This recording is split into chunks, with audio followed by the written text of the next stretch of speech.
Mr. Njie, good morning and welcome to West Africa Democracy Radio here in Dakar. First of all, you've been removed from the Electoral Commission office yesterday by armed men. Can you confirm that you are not at work today? No, I'm not at work. I'm at home. And we've been asked not to enter the hotel. So nobody is there now working.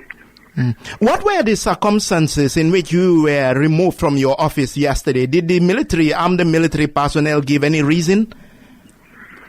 Well, I went to work as normal. I was there by 7:45. Work should start at 8 o'clock. And I was informed by the cleaners that they were not allowed in when they were supposed to start work around 7 o'clock so that the whole office can be cleaned before work starts. And that the military were there. I asked one of them downstairs, the military said, well, you asked to be there. I went back to my office. And a sergeant came, a military sergeant, to say I must not touch anything. I just packed my bag and left the office. So there's nobody there now who's working. It's in they are now entirely responsible for the office. There's nothing we can do about that. They told you not to touch anything. Does that mean documents as well? Documents that... We should not be there at all. We should not be there at all. That's why I had to leave. So nobody's going to work now. No one's working there. There's nobody there. And then this is the latest we've seen over the past few days. For example, the president, when he changed his mind, appeared on TV and trying to blame you and the Electoral Commission for not doing the right job in terms of collation and everything. Do you stand by the results that you declare before the whole world? The results are 100% accurate. 100% accurate. Nothing can ever change that. They are 100% accurate. What happened was during the tabulation, that was where the error was, and we corrected that the next day. And we invited all the parties, and we let them know that instead of 51,000 between the winner and the one who came next, it's now 18,000, which he knew on election day, even before the results were announced by me, all the results were announced by me, he had considered defeat. Because, our system is such that each polling station will have an agent representing their parties. And immediately voting ends at 5 and counting is done by 6:30 latest.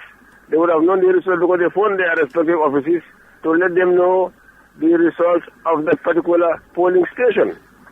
1,422 of them. And this is what they tabulated. He knew from day one that he had lost. It's that simple. And a lot of people wonder, Mr. Njie, the results were being announced on the national TV until like 4 a.m. And there was a huge halt, for hours and hours, no results was announced. And then people were so worried. Yes, what happened in between? The whole world was in the hall. Public media, private media, international observers, domestic observers, diplomats, they were all there. And we were told that he was going to relay through the television that he was going to admit defeat. On 2 occasions, we had to wait. On 2 occasions, they all know, they were all there. And they had the announcement. But then, of course, this never came through until 5 o'clock the next day. And then there was a communique, a purported communique that was circulated on the social media, and I happened to have an opportunity of seeing it, alleging that you were threatened, you were stopped from announcing the result, and you had to call the U.S. Embassy, and who also called the ambassador, calling Nigeria and Kofi Annan and things like that. Can you confirm? That's not correct. That's not correct. That's not correct. I did not call anybody to go and assist them. But you were not threatened at any point during the announcement of the result? No, I was not threatened. That's for sure, I was not threatened. But did you worry? Was there any moment between that the force and... You can never tell. And then you will Gambia, you will remain, you will be in the annals of Gambian history as that Electoral Commission chairman who, despite all the odds and everything and doubts in the beginning and everything, came out to do the right thing. What does this mean to you as an individual, as a father, but also as a Gambian? Well, when you go through my track record, coupled with the fact that when you are given these responsible positions, you take an oath that you will do your duty, hold the Quran and swear to the Almighty Allah that you do your job. And once you do that, no one and nothing should deviate you from that oath that you take. Do the right thing at all times. That's my motto. I do the right thing at all times. It's as simple as that. And you were not worried, bothered at any point that doing the right thing might put your life at risk? Of course, you will be worried because, knowing what exists here. So I just feel I should do the right thing, no matter what. That's my philosophy. And then, And was there any moment, for example, since the result declaration to now, when you had direct contact, communication with the president? No, not at all.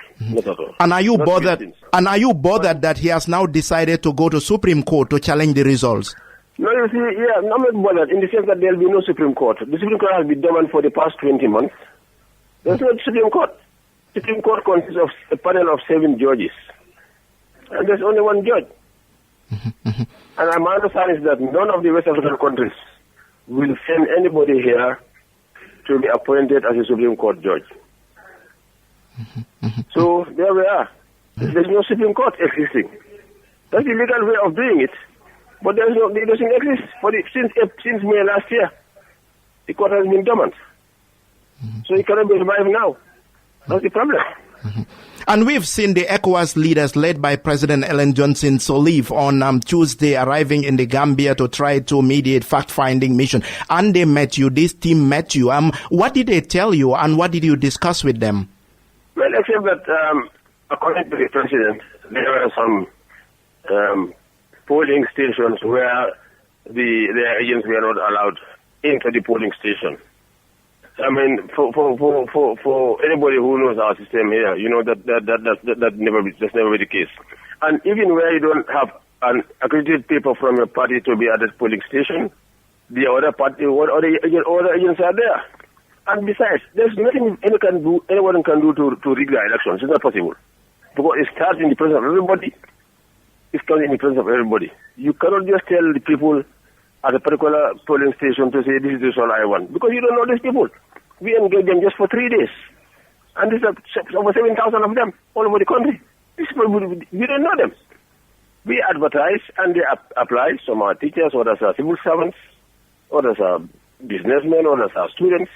And we just take them at random, train them, and then they deploy them to these various polling stations.